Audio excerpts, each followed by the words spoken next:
Some heists are just so wild, so audacious, they feel like they're straight out of a Hollywood movie. But what happens when a crime that's this close to perfect gets completely unraveled by the tiniest, most human mistakes? Well, today, we're diving into the incredible true story of one of the most famous heists ever, the Great Train Robbery of 1963. I mean, seriously, how is that even possible? It sounds like a riddle, right? But believe it or not, this simple question is the absolute key to understanding how a gang of criminals pulled off what was then called the crime of the century. So, how'd they do it? Let's get into it. All right, so our story really kicks off in the dead of night on a mail train that's just rumbling along through the quiet English countryside.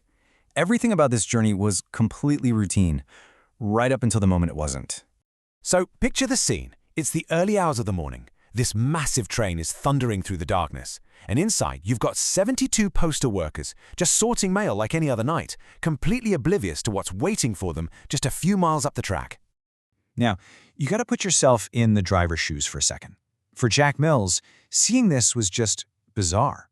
A red signal, right here at this time of night, it made zero sense.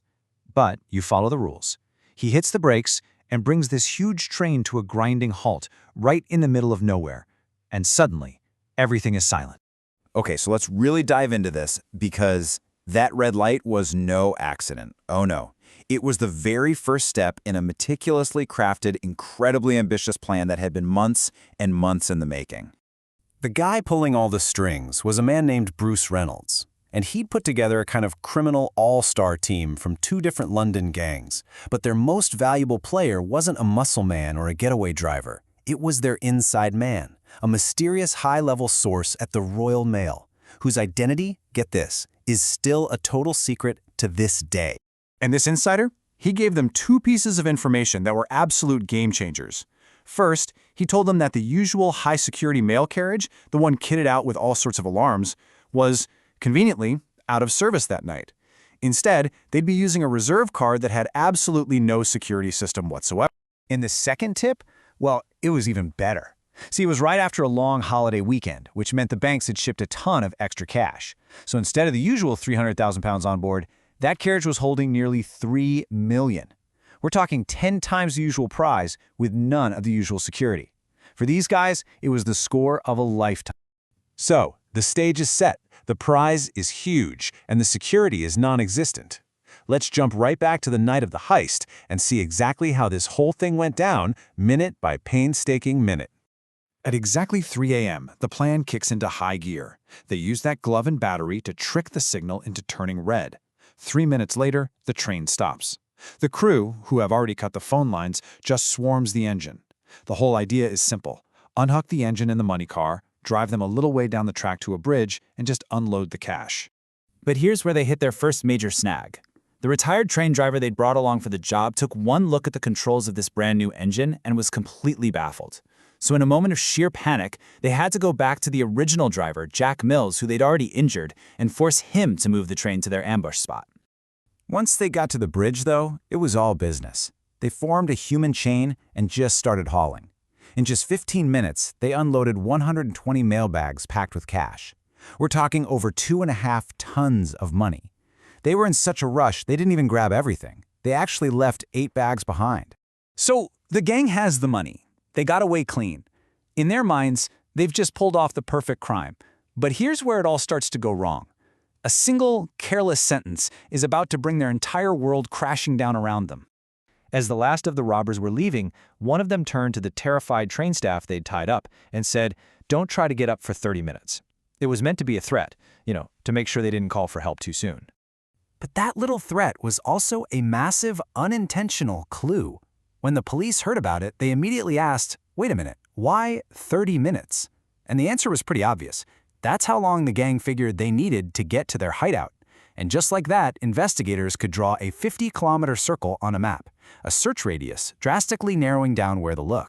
And wouldn't you know it, the gang's hideout, this remote place called Leatherslade Farmhouse, was just 43 kilometers away, sitting comfortably right inside that radius.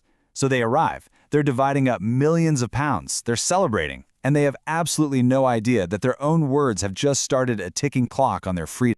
Now here's where the story gets really interesting. Because their supposedly safe and secure hideout, the one place they were meant to be invisible, it was about to become a forensic goldmine for the police. So, the gang is inside the farmhouse, listening to police chatter on a radio, and then they hear it. They hear the police talking about the 50-kilometer search zone. And just like that, panic sets in. The original plan was to lay low for days, but now they decide to get out of there immediately, leaving in a total rush. Their escape plan had one last crucial step.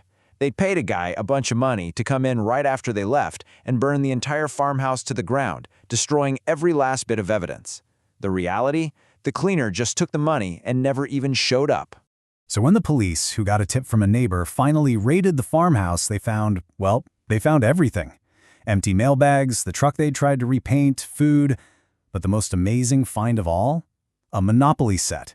In their moment of victory, the gang had sat down and played a board game using the actual stolen money as the bank. And that was their final, fatal mistake. See, they'd tried to wipe down most of the surfaces in the house, but they completely forgot about the Monopoly board and all its little pieces. It was covered in their fingerprints.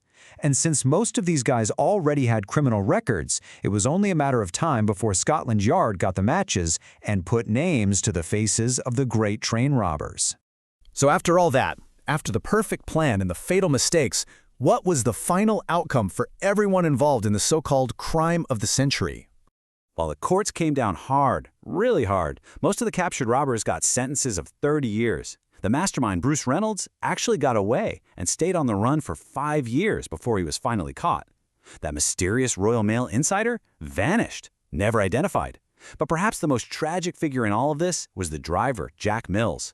The trauma from that night was so severe, he never drove a train again, and he passed away just 7 years later. In the end, it was a plan of incredible brilliance and precision, but it was brought down by the simplest human errors, a careless warning, and a celebratory game of Monopoly. So you really have to ask yourself, does that make it the crime of the century or just its greatest blunder?